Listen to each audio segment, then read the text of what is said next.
Hello po kapamilya, yan po, ready na po ang ating almusal. Yung ating po niluto kanina, yung daing, tsaka po yung tuyo. Yan. Kanina po yung ulam na mahirap, kanina po yung ulam na ng mayaman. Mayaman po ito sa protina. Yan. At kagaya po kanina, pinakita ko sa inyo itong ating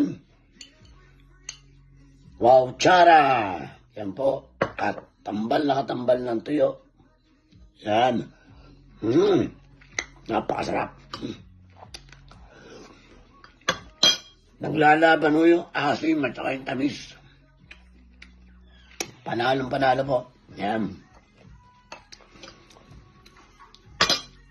Kung meron, pag kinain niyo po yung tuyo, hanggat maaari po titipirin nyo at medyo mahal po yan dito eh.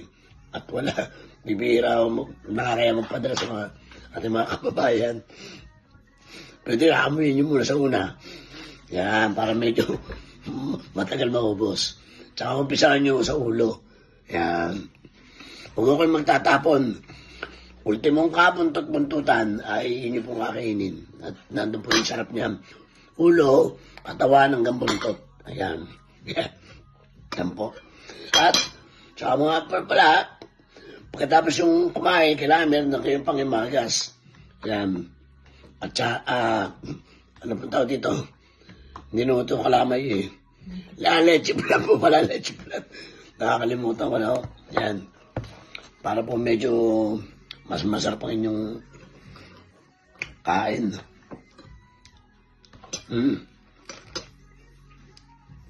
Tama-tama po lutong. Masarap. Yung init ng apoy, yung lakas ng apoy, tama-tama po hindi siya lasang sunog.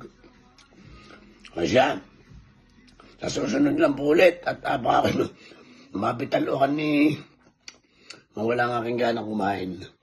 Sige po, sa susunod po ulit mga pamilya, ingat po kayo palagi.